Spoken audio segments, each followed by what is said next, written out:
So I'm going to be the bigger person and admit something. Yikes. When I asked you in John Wayne Gacy's paintings if you could see both of Mickey's ears, several people have written in to say, yes, you can see both of Mickey's ears, and that I did not specify that it had to be the whole ear.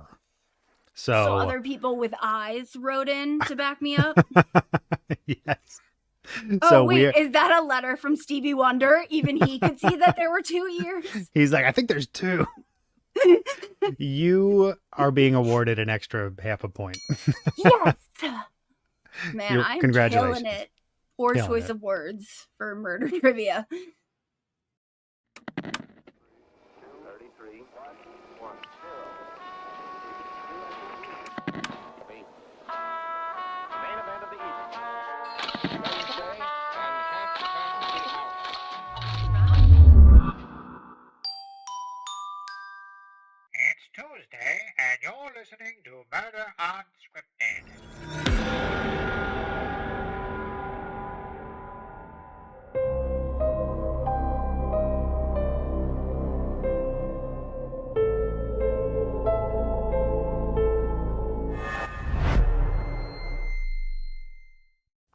What is up, everybody? Welcome to another episode of Murder Unscripted. I'm your host, Ed Hydock, along with my bestie, the artist formerly known as Melissa Spivey. I love that. What was I known as? What am I known as now? You don't want to know, especially behind your back. I believe that. So, Melissa, last week you had told us the absolutely gut-wrenching, but incredible survivor story of Christy Flynn. And man, brutal is an understatement. Absolutely. Like, that story was wild. And what Christy went through is, it's just amazing that she survived and that she can talk about it. Like, what a badass woman. So we have another badass woman coming up next week, and her name is Shannon Myers Barrientos. And Shannon survived an encounter with an absolute monster named Joseph Scott Hatley. And Shannon is going to tell us all about her experience and what being a survivor means to her. And I had met Shannon when I was producing an episode of Cold Case Files. And Shannon is actually tied to the case of Susan Woods. And Susan Woods is the case that I'm going to be covering today. And unfortunately, Susan did not have a happy ending, like Shannon and Christy did. And it feels odd saying happy ending, but you know what I mean. Yeah. And I think it's really important to focus on these people because ultimately I feel like not all survivors do have a happy ending. Like, I don't think anyone ever fully heals from sexual assault or attempted murder, but I think some people heal a little bit better than others and, use that to help other people. So this might be a longer episode, so we'll see how it plays out, but I think it's one you're going to want to hear in its entirety because not only is Susan's case incredibly harrowing, but Shannon, it'll make sense then when we bring Shannon on next week, you'll really understand kind of what she went through and what her role in Susan's case was. So let's get into it. Does this mean I get to gas up the time machine? If anyone has gas, Melissa, it's you. So gas away. Let's go back to July of 1987.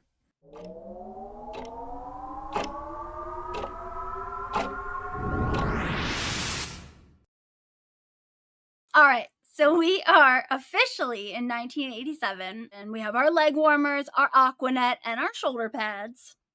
1987 was like a year of fantastic music. George Michael released the album Faith that year, which just like makes me smile because I love him. I Want to Dance with Somebody by Whitney Houston, the love of my life, was released. Classic.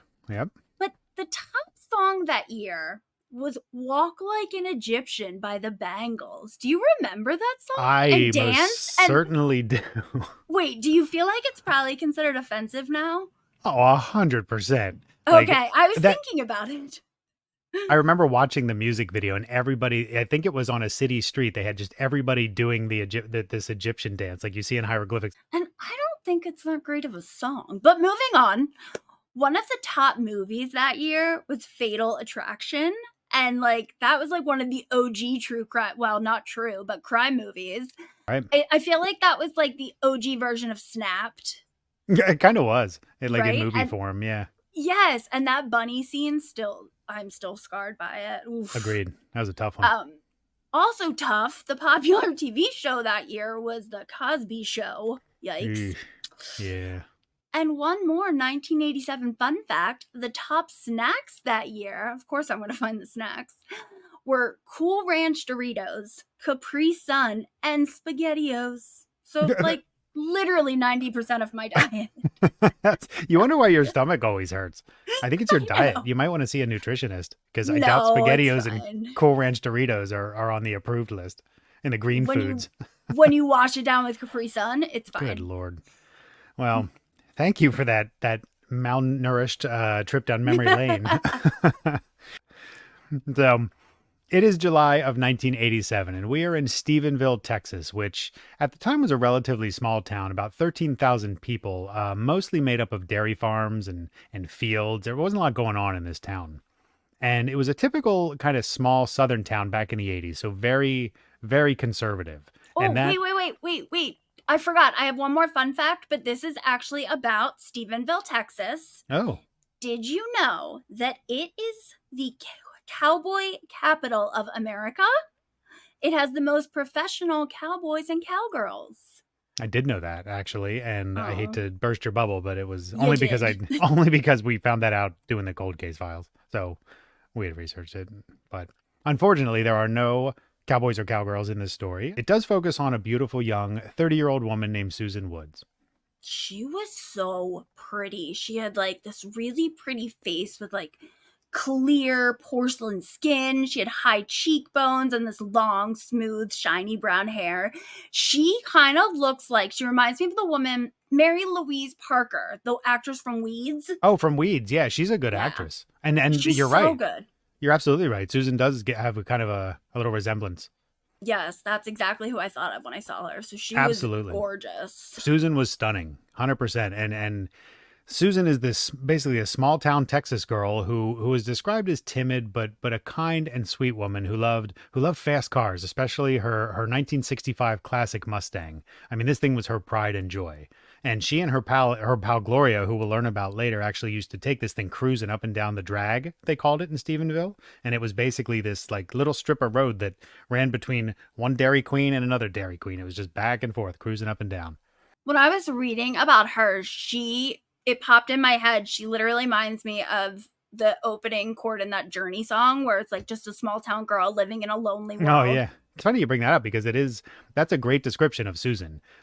She was kind of a little lonely, but she had a handful of good friends, including Cindy Hayes. And Cindy and Susan, back in elementary school, they were in the same class together. And the teacher was calling out, it was April 6th, and they were calling out whose birthday it was. And Cindy and Susan both had birthdays. They both kind of stood up, and it was like that was the first time they had met. And that friendship continued over into their adult lives. So Susan was this small town girl who embraced Stephenville for what it was. She loved this place. She was born and raised here, loved everything it had to offer. So obviously when Michael Woods comes strolling into town, Michael is this long-haired bad boy musician who kind of swoops in, and Susan is smitten. And Michael was smitten as well. So in a newspaper article, he had said this about Susan, quote, "She was gorgeous. She was absolutely gorgeous. And she was amazed to hear my stories about other places because she'd never been anywhere or gone anywhere. And she was just fascinating to be around. She was just so full of love," end quote. Aww. I actually read about Michael that he would like lay out in Stephenville. He would like lay outside in his yard without a shirt on.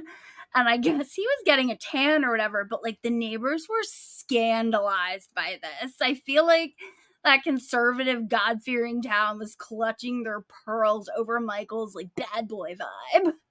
Absolutely. And Michael obviously never fit in. We talked about this being the cowboy capital of America. He was anything but a cowboy, and he stuck out like a sore thumb. I mean, that's exactly what Susan was looking for, though. You know, all she had seen her whole life were the same kind of dudes, and then Michael comes in. So he looked an awful lot. So for the fellow old heads listening to this pod, he looked just like Bob Seger. And Melissa, you probably don't even know who that is, but I was not going to admit this, but I didn't. I've heard the name and like I'm sure I know the music, but like I was like, I don't know who that is. you have to be familiar with good music to understand who Bob Seger is, and you're still in sync land. And Why don't we take a vote? How many people know Justin Timberlake versus Bob Seger? depends who you ask, but Team JT, go on. So Susan and Michael eventually get married, and she was happy for a while, and so was Michael. But the problem was Susan was hardworking and responsible, and Michael was not. He and to give him some credit, he did have a pretty crappy upbringing.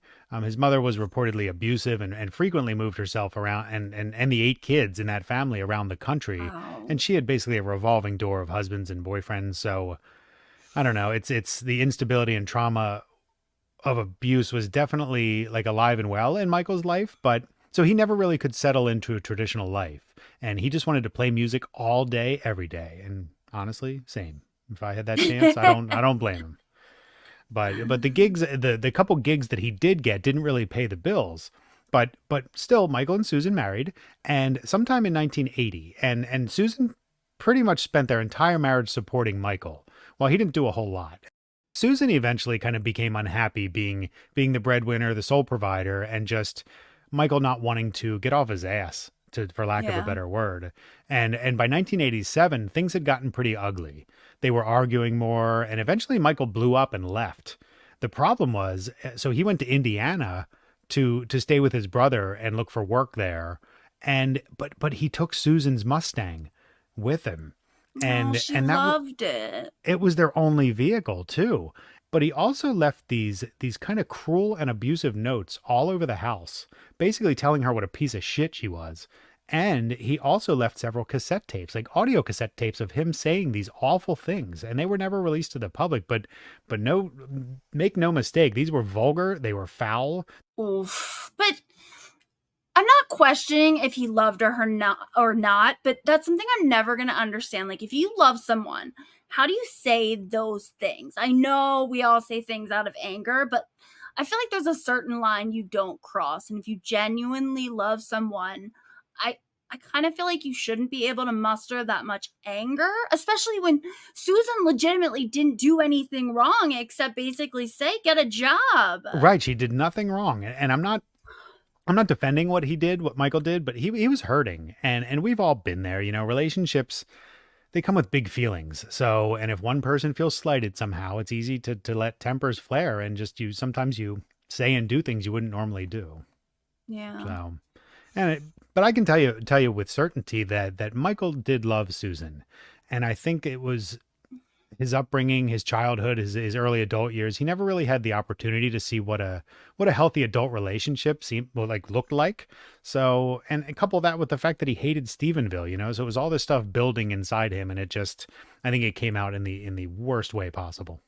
So after Michael moved to Indiana, he did try several times. He spoke to Susan on the phone. They actually had a couple conversations, and he was trying to get her to come out there with him. But she never bit. She loved Stephenville. He hated it. She loved it. And she just she would never agree to come out there. So she was too hurt also by everything that he'd done, despite how many times he apologized. So in late 1987, Susan served him with divorce papers. Life went on. And while Michael tried to make a new home for himself in Indiana, Susan actually appeared to be doing pretty well in the wake of all this. She was working a lot because she had to pay for a new car at this point. So 6 days a week, multiple double shifts at the sandpaper factory. With that in mind, when Susan's boss notices that she's been out for 2 days with not so much as a phone call, that manager obviously becomes concerned. So July 28th, 1987. Her manager at that point calls Susan's father, Joe Atkins, and expresses his concern about Susan having basically 2 no calls and no shows. It's just not like her. Yeah. And Joe Atkins agrees that this is completely out of character for his daughter. So he offers to go basically conduct a welfare check over at Susan's place. And what he discovers is literally pure nightmare fuel, especially as a parent. Joe finds Susan's body in her bathtub. Her head was underwater, and the water in the tub was basically black as night. I mean, from all the blood. And Susan's hands had been bound kind of behind her back with a piece of clothing, and there was just blood all over the bathroom, and the house was a wreck. And Joe runs screaming from the bathroom. He doesn't look nothing. He didn't see anything else. It was like, once you see that, it's get out of there as quickly as possible. And when he manages to call police, and when they arrive, they find him basically on his knees in the front lawn, just in total shock and disarray. I mean, he doesn't know what he just saw. So Sergeant Donnie Hensley is one of the first to arrive on site, and this is sad because Donnie actually knows Joe Atkins. They're friends from around town.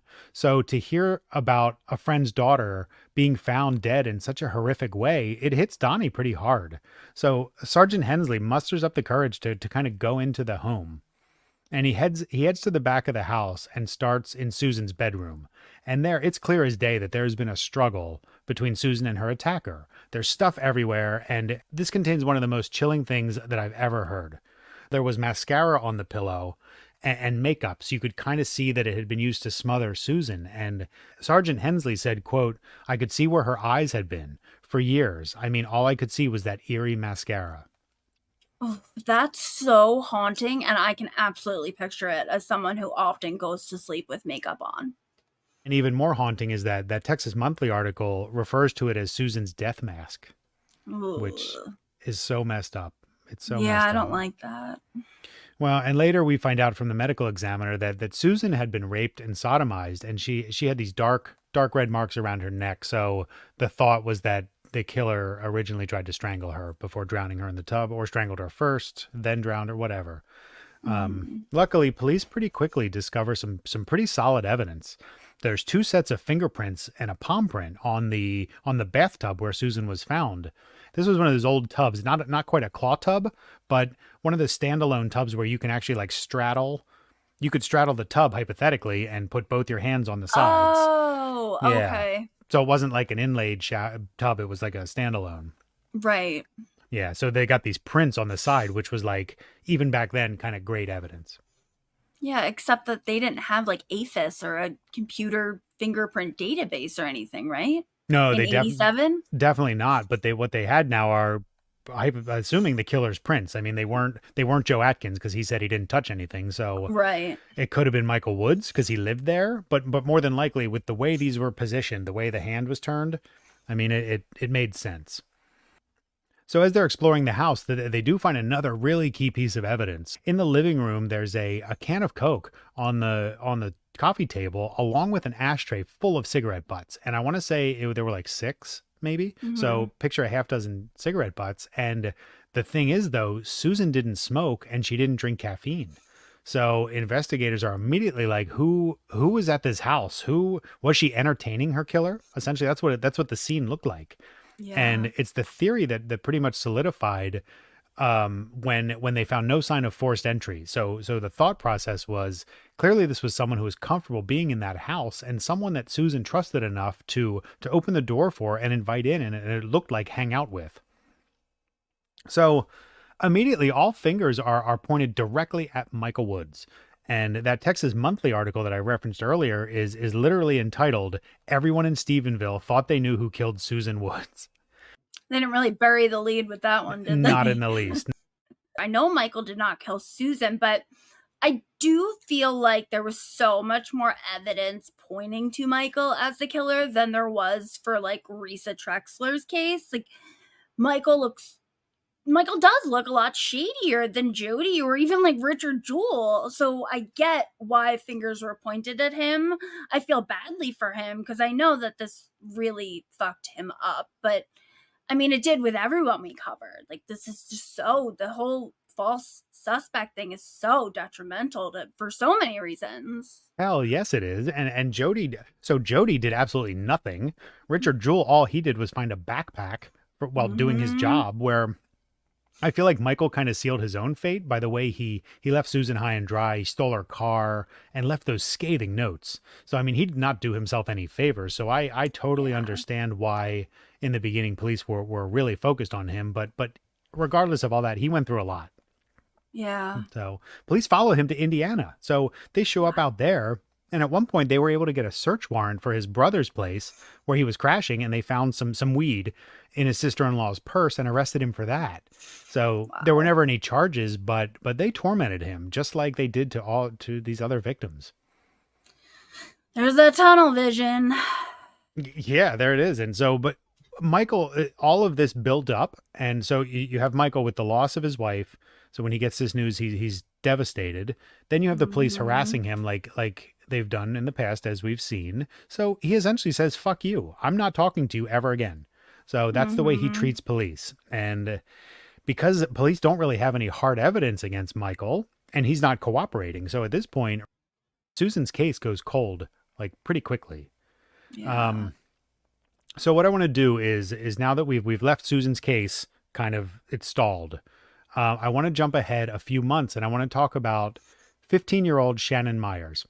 And just like Michael, Shannon was not born and raised in Stephenville, but she moved there in her kind of tween and teen years. And again, sort of like Michael, Shannon was considered an outsider by this conservative town. She was like a misfit, and Shannon was self-admittedly a party girl. I mean, she was young and just getting out into the world, and so she was having fun. And similar to Michael, Shannon did have she did not have an idyllic childhood by any means. I mean, she was the victim of a molestation. Ooh, well, I'm sure she probably acted out and probably went looking for love and attention just in all the wrong places. You hit the nail on the head. I mean, Shannon basically befriends her next door neighbor, a woman named Regina, and Regina introduces Shannon to her younger brother, who was 20-year-old Joseph Scott Hatley. And they would all hang out at Regina's house. They all bonded. And pretty quickly, Shannon and Joseph Scott Hatley struck up a sexual relationship, and they were intimate regularly. Ew, I'm sorry. You mean a 20-year-old predator raped a 15-year-old who legally could not give consent? Is that what you meant? That's what I meant. Yes, that's And Joseph Scott Hatley he was a good old boy. So he was a true Stephenville Texan.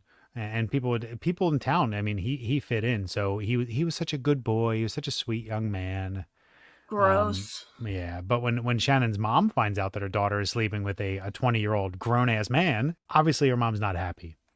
But that wasn't going to stop Shannon, especially because she thought she loved Scott. It was that young puppy love, you know? He gave her the attention and the love that she was so desperately looking for at that age. And he was an older guy. Now, even though to an outsider, people who saw this relationship saw him as controlling and definitely verbally and emotionally abusive toward Shannon. But you know what? Like, I get where she was coming from, because I feel like as a troubled teen who found a air quote sophisticated older man, she probably thought, like, with the controllingness, she probably thought, oh my God, he cares about me so much. He needs to know where I am at all times.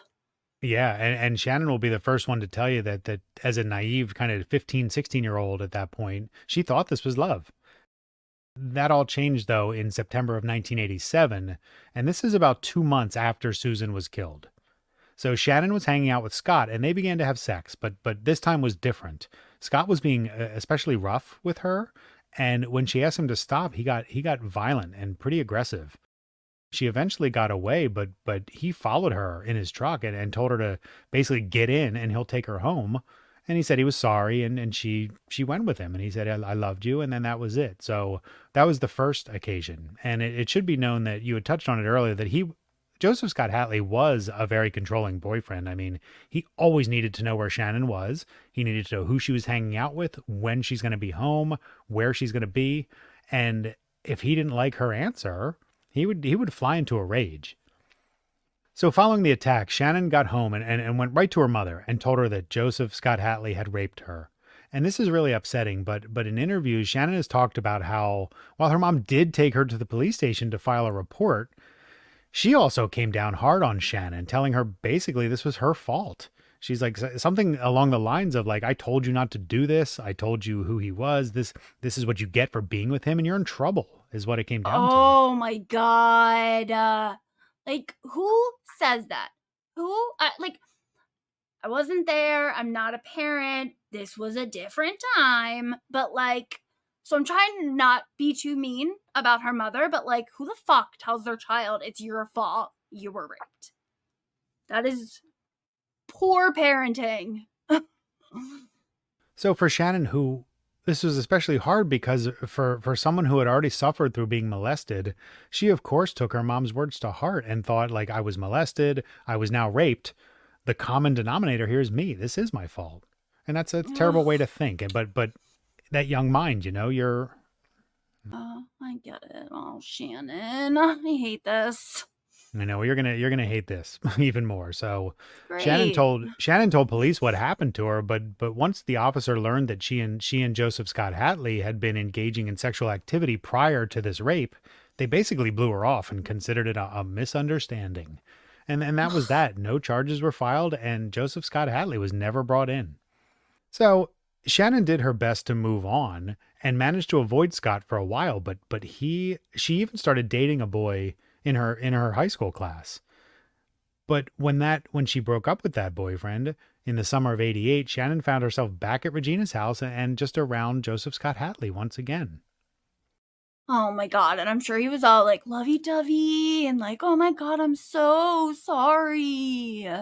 Yeah, he's love bombing Shannon, like, and love bombing now since episode 1. I think you taught me what love bombing meant. So here I am at 44 using it in context. So I'm trying to keep you in line with the cool kids. What thank they you for that. say. I need it. Well, so that's exactly what he does. He starts love bombing Shannon. He keeps calling her and showing up places and trying to get back with her. And Shannon managed to keep him at arm's length, but he eventually wore her down. And you know, that lost love, the person that you had this great relationship with, or so you thought.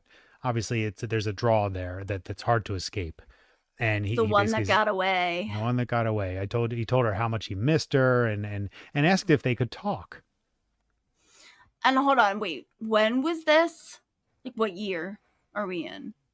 In July of 1988, so about a year after Susan's murder.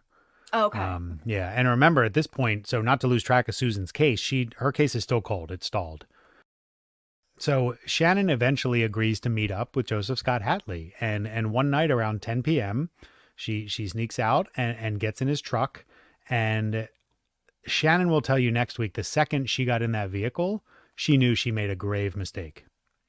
Oh my goodness. She's 16 now, right?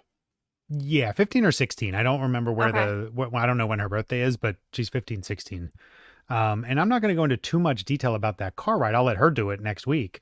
But I will say that he was saying things like we're supposed to be together and that Shannon hurt him and she shouldn't have done that.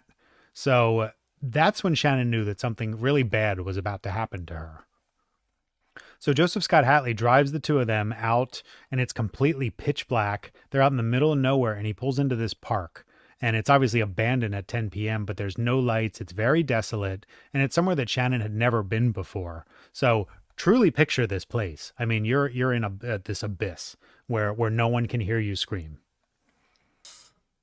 I don't like it. I know. So Joseph Scott Hatley pulls his truck into an empty spot out of sight, and there he tries to have sex with Shannon. And when Shannon tells him no, he slaps her. Oh my god. I'm getting anxious. So after the slap, Shannon is completely shocked about what had just happened, and Joseph Scott Hatley undresses her and begins raping her. And all the while, he's hitting her and beating her, and she's drifting in and out of consciousness. And this was a cruel and brutal attack. No two ways about it. Shannon would kind of black out and come back to, and Joseph Scott Hatley would be sitting there drinking. He had beer and smoking cigarettes, and just like he was like recovering just to do it again. And Ugh. at one point she was able to run away, but Scott caught her and pushed her down. And this is haunting. And he said to her, "I've got away with murder, and I can murder you today, and no one will come looking for you." That is chilling. I don't. Oof. Well, at one point, Joseph Scott Hatley violently drags her down down an embankment and down to a nearby creek. And Shannon told me that this was the moment she knew she was going to die. Mm. So down by the creek, he continued the sexual assault on Shannon, and he held her head underwater. He continued to beat and choke and sexually assault her for over 6 hours. Oh my god. So Shannon was quick thinking, though. And so imagine being 16 and enduring this and having the No. wherewithal to come up with a plan, essentially. And she realizes that if she wants to live, she has to try to manipulate him and kind of appeal to this ego that he has. And he had always said, he's like, "I want to marry you." All this stuff about this idyllic life he wanted to live with Shannon. So while she's cringing inside, she told him everything he wanted to hear, that she would never go to police, that they could have this storybook romance, you know? Could you imagine having to do that? Like, oh my God, say those things while you are just, oh, it's making my skin crawl. Well, the upside is it worked. So Yeah. he actually takes Shannon back to the truck, and she talks about how swollen her face was at this point and how bruised, and she's trying to make sure that he doesn't see it.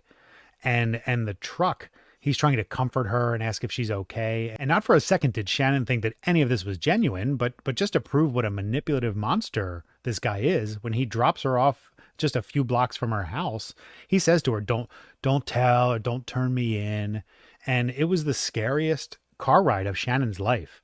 Think about sitting there next to this guy who just done these awful things to you for hours on end, and even then wondering, am I going to live through this? Yeah. So she musters up the strength to put on a happy face and promising she won't turn him in. She won't go to the police, like everything will be fine, and he buys it. So when she gets out of the truck, she runs home and bawling and right into the arms of her stepfather and told him what happened. So the stepdad and her mom take her to the hospital where she meets with police, and the hospital administers a rape test kit. And they also take photos of her injuries, and I'm going to show you these pictures. And no lie, they're tough to look at because you're looking at a 15, 16-year-old who is just beaten and innocent and young, and when you meet Shannon, you're going to just think back to these photos and be like, Jesus Christ. So while recounting her harrowing ordeal for police, Shannon is sure to tell them what Joseph Scott Hatley had threatened to kill her and that he'd done it before. She's been put through so much trauma, like not only the attack and the sexual assault, but the rape kit, and then having to recount everything to the police. Like, I can't imagine having to do that at any age, let alone at 16. It's so similar to what Jodi endured when she was under the magnifying glass too, giving pubic hair samples at age 13. Yes. So it's just an example of what these people go through, and it's so sad. And the trauma continues, So Joseph Scott Hatley flees town and actually ends up in jail in Nevada for something else. And Shannon tries to move on with her life. She starts her junior year of high school and tries to find some semblance of normalcy. But Joseph Scott Hatley doesn't stay away for long. He's suddenly back in town, and coincidentally, just everywhere she is, he's turning up. So he must be following her or keeping tabs on her like he did before, and she's like, why hasn't he been arrested? So one day she gets a letter in the mail from the district attorney, and through all the legal jargon, there was a grand jury hearing and everything. And the letter essentially reads that Joseph Scott Hatley will not be indicted for the attack on Shannon. She's completely just confused, horrified, disgusted. Do you need me to keep going? No, yes, to all three of those things. I mean, it turns out that Joseph Scott Hatley's family and they had lived in Stephenville for decades, and they were respected blue collar hardworking folks who everyone knew. And the family hired a PI to basically dig up any dirt on Shannon. And we talked about earlier that Shannon will admit this too. She was a wild child. And remember, she wasn't a native either. So to the people in this conservative Texas town, she was viewed as this kind of wild, promiscuous outsider. So she had all the cards stacked against her to begin with. I feel like this town was maybe a little judgy back in the 80s. They didn't seem to take kindly to people who weren't like official Stephenvillians. They did it to Michael and Shannon. Well, what we need to take away from this is that Shannon is a survivor. She's alive. She's incredible, and she's so inspirational. So you guys are going to find her story just amazing. And there's no other way to put it. Back to Michael though. So he's still out in Indiana, still under the close watch of police, and we're going to skip ahead. So almost 2 decades. Michael still had a really bad taste in his mouth when it came to cops, so he didn't give them the time of day. Which I can't say I blame him because of the way he treated him, but he didn't do himself any favors either. So let's fast forward now to later in 2006, and Don Miller, who at the time was a Stephenville police lieutenant who had been tasked with solving Susan's cold case. And being 20 years from when the crime originally happened, technology had come a long way, and Miller knew that. So the first thing he does is he pulls out those cigarette butts that were in storage, and kudos to the people who investigated that scene because they were perfectly preserved. And he's hoping, awesome. Right? And he's hoping that DNA, because of how far it had come, he's hoping that DNA can be used to help solve this case. So the cigarette butts, when they come back, the results are just linked to an unidentified male. So not exactly super helpful, but Miller knows that deep down, this case could be solved because there is DNA there. So he goes back through the case file looking for any kind of clues or anything that anybody else had missed. And he finds out about an email that had been sent to the department about a year prior, so in 2005, from a woman named Barbara Gary. And Barbara was a friend of Michael Woods who lived in Indiana. And she had written to the Stephenville police asking what the status of Susan's case was, because she could see the pain that he was still feeling this all these years later. I mean, he was still under scrutiny, and there was this cloud of suspicion hanging over him. So Lieutenant Miller was never really sold on the idea that Michael committed the crime. So armed with Barbara's email, he calls Michael out of the blue. And then there's some back and forth where he asks Michael if he wants to talk, if he wants to meet, he wants to clear him. He's like, I'm not here to pin this murder on you. I'm here to clear you. So I need your help. I need your DNA. And surprisingly, Michael, after some back and forth, did agree. And that was the first time in 20 some years that he'd spoken to any detective. Yeah, I feel like at this point, Michael was just so exhausted and beaten down by the stress of being a suspect for so long. It's like, at that point, what did he really have to lose? And I know he wasn't always the greatest dude, but in the few interviews that I read, like with him or about him, you're right. It was clear that he genuinely loved Susan. And if you think about it, he never really had the opportunity to grieve. He'd gotten into drinking and drugs, and it was probably an attempt to like dull the pain, I guess. But for whatever reason, whatever clicked inside him, he decided it was time to turn over his DNA. And when the results came back, sure enough, it was not him.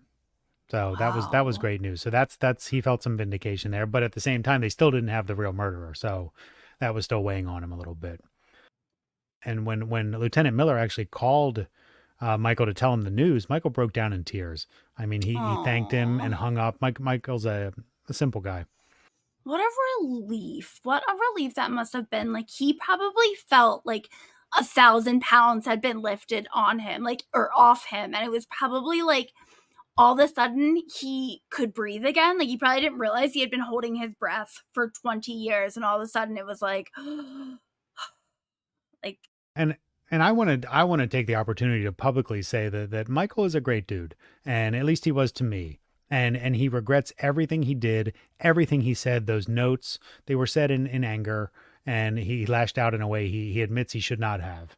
And he called Susan his yellow rose of Texas. That was her favorite flower, and we bought him some yellow roses to put on her grave as part of a scene in the show. And it was my favorite case, the way it was put together. And he was tearful during the whole interview that I did with him. And you could tell after all these years that losing Susan, he went to Indiana and he was not there to protect her from the killer. And that ate at him, and I'm sure it still does.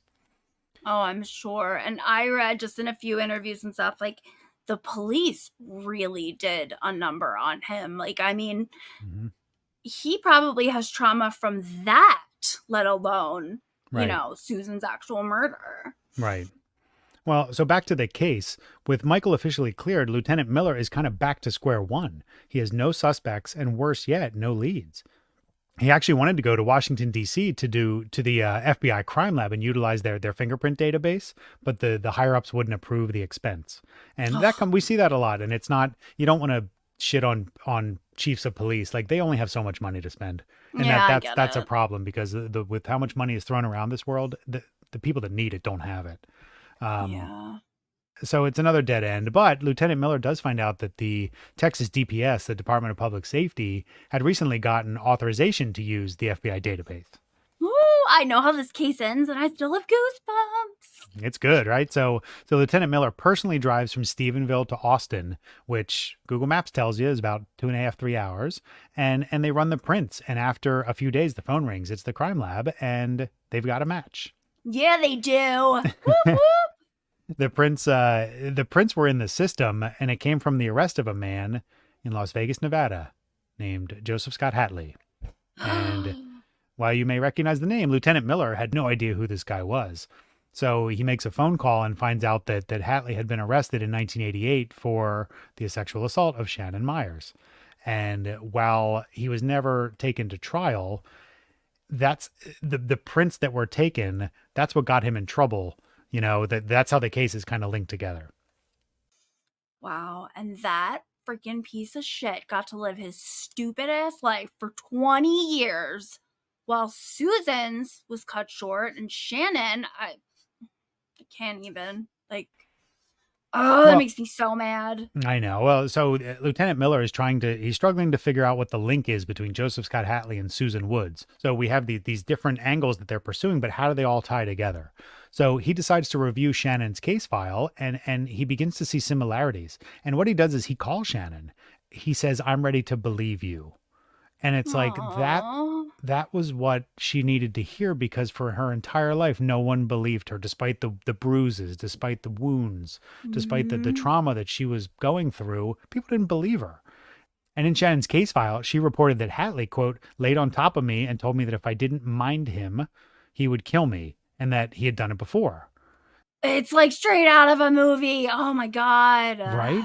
Like, I can picture him, like, sitting in his office, and he's, like, reading through things, and then all of a sudden, like, the music changes, and he reads that line, and it's like, bum, bum, bum.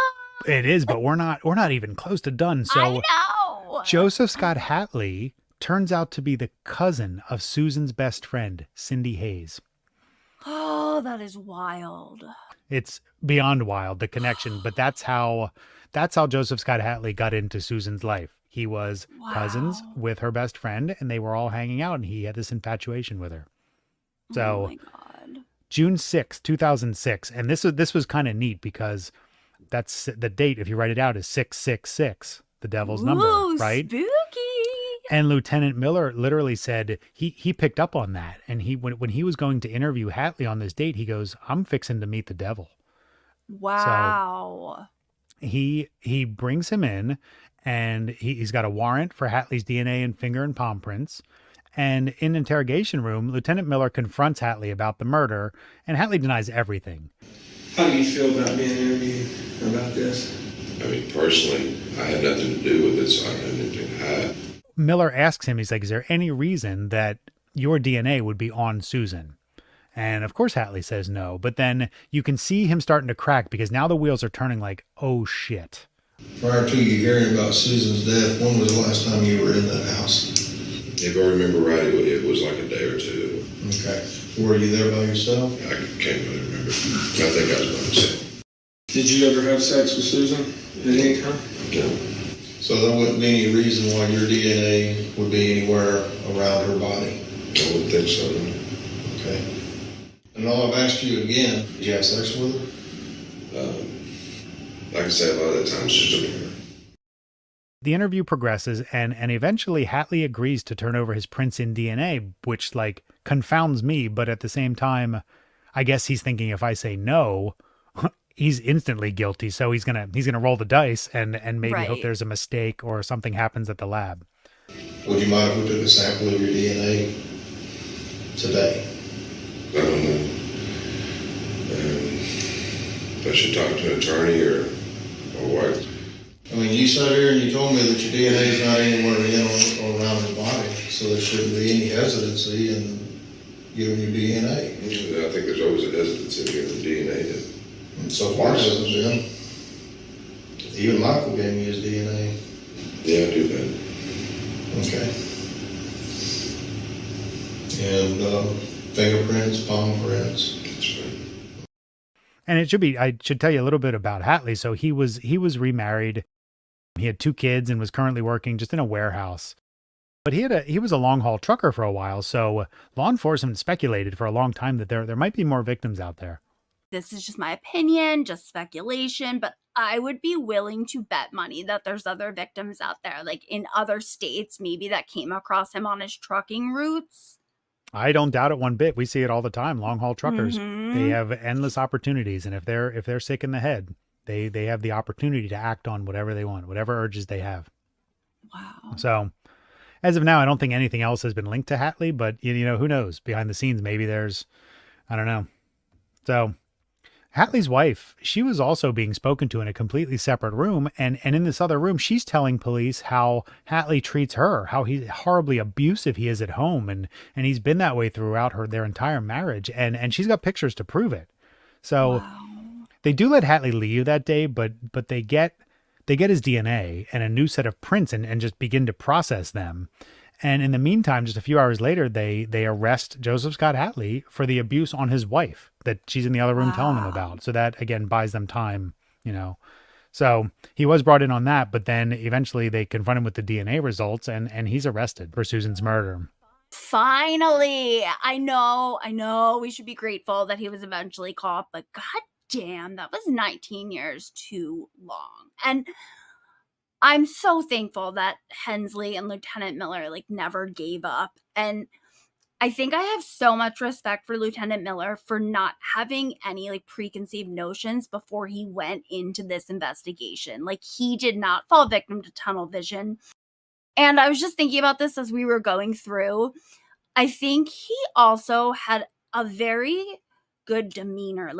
It seems like from stories I've read that all the other cops went to Michael and they were like, give us your DNA because we know you did this, or blah, blah, blah, because we know you're the killer. And it seems like Miller went about it in such a different way, and he did the same thing with Shannon. He wasn't he said, I'm ready to believe you or something. And I just feel like he came at Michael and Shannon so much differently with so much more care and respect that they deserved than all the other cops who had ever confronted them. And I agree. They say you catch more bees with honey or something about bugs and honey. Flies. What is it? Bees make honey. You catch more flies with honey. Oh, okay. Well, there you go. Be nice and you get things you want. Moral of the story. If that's the moral of the story, we got bigger problems. I would have nothing. Well, it's crazy though, but because you're absolutely right. So that tunnel vision we saw over the whole last block, not only does it hurt people, but it hinders this investigation, which dragged on way entirely too long. And there was no trial, but in 2007, Joseph Scott Hatley pled guilty in exchange for information on what happened. He was given 30 years in prison. And I get why they did this, because A, they wanted to really know what happened as part of the plea deal, is tell us what happened that night. And B, all the pain and trauma. We've talked before about trials and how they can bring all this stuff back up. So I don't think anyone was ready to handle that stress. They just wanted to see this guy locked up. Yeah, I get that. I hate that he only got 30 years, but I get why. I mean, to put her family, Susan's family, and to actually have to hear all of the gory details and to bring Shannon in and even Michael, that would literally be the definition of adding insult to injury. Absolutely. And something that came up in our interviews, it was I think it was Gloria Martin who had a picture of Joseph Scott Hatley. And this was a birthday party that they were having for either Gloria or Cindy or one of the friends in the friend group. They were having a birthday party not long after Susan's murder. And she has a picture. She's like, here is Joseph Scott Hatley sitting 2 people away from me, smiling and laughing and partying with us after what he just did to our friend. And that is so haunting to me, because this guy is smiling like he did nothing wrong. He is just one of the family, and he would ask questions like, hey, have you heard anything about Susan's case? He was trying to find out information while simultaneously trying to play the role of the good guy. So, yeah, and he went to her funeral. Mm-hmm. It's sick. It's sick. And you're going to hate this part, because in 2017, Joseph Scott Hatley was diagnosed with bladder cancer, and he was released in 2018. Oh my God. He's such a despicable piece of shit and committed all these horrible atrocities. And somehow, this is what makes me the angriest. 10 years. 10 years for destroying how many lives? And I feel like I'm beginning to say this every episode, but way to go, justice system. Yeah, you should write him a letter. Dear justice system. I will. On your Microsoft Word stationery. You guys suck. XOXO, Melissa. But you know what? They finally got answers. So Hatley claims that he went over that night just to visit Susan. and they hung out and listened to music. But then Hatley tried to put on the moves, and that explains the cigarettes. So if they're hanging out, he's having a soda, having some cigarettes. But when he tries to make a move on her, Susan slapped him. Good for her. Right. I knew you'd like that part. Hell yeah. So, but Hatley says that slap caused him to basically fly into a rage, claiming I became a monster. And he proceeded to rape and murder Susan, saying he's like, I could have stopped when she was still alive and I didn't. So Exactly. I don't know what kind of remorse that is. I don't think it's any remorse. I think it's just him kind of coming to the realization that what he did was so extraordinary that there's no explanation for it, you know? Yeah. So, and you're right. It doesn't seem fair that he got to spend so much time free, like 10 years in prison. I mean, if there's maybe one thing that can bring a little peace, he was found dead in 2021. That cancer, which I think was part of the reason he was let out from prison, figuring he had terminal cancer. You know, he's essentially has a death sentence anyway. It had been in remission, but it came back with a vengeance and got him in 2021. Good. I hope it was horribly painful and excruciating, because I don't feel like the goddess of karma necessarily hit the mark on this one. So before I close this episode, I do want to bring up one more thing, and I'm not going to go into a ton of detail about it because there's a whole 2020 episode about it called "There's a Monster in Me." Basically, after Joseph Scott Hatley died, someone was cleaning out his trailer, and they found tons of letters written by Hatley, and those letters detailed violent fantasies and how he wanted to commit a mass murder and how angry he was and just filled with rage since he was a young child. He went on to claim that his mother beat him, which was later denied by his family, but he said it. So they can deny it all they want. You never know. He talked about how he prayed to the devil to kill his wife. And he wrote about Shannon's attack and how he suffocated Susan with a pillow. And he writes, quote, I became a walking demon, end quote. And it's all very dramatic. Like he was trying to write some kind of screenplay or a movie, you know? A terrible movie. 2 thumbs way down. Right. Like 0 on Rotten Tomatoes. 0%. Yes. Wow. Last thing I'll say to piss you off. So in these letters, he wrote, quote, I wish with all my heart that I could tell you I've mourned for what I've done, but that would be a lie. Oh my God. That does piss me off, especially because I don't know if you read it, but I found an interview that he did. It was like with Dateline, and it was after he was released from prison. And he tried to tell them that he had changed and he was so remorseful. But like, clearly you're not, dude. Like, you aren't sorry about what you did. You're sorry you got caught. And there's a big difference there. And I don't care what he said on TV or wherever. Like, he clearly wasn't sorry. Yeah, I mean, you have to understand that these people are messed up. Something's miswired, you know? So you can't trust anything they say. They made a living hiding in plain sight and doing these awful things. So clearly something is wrong with them. So it's hard to take anything they say as fact. But he's dead now, you know, and he'll never harm another soul. So that is the story of the savagely cruel murder of Susan Woods and the barbaric attack on Shannon Myers. Oh, well, thank you, I guess, for sharing that with us. I don't know if thank you is the right word. I know what you mean. Well, next week's going to be another tough one, and we try not to make these tough like a crime show. We want to have conversations with people and not these emotional hardcore interviews. But Melissa tells me I need to give a trigger warning now.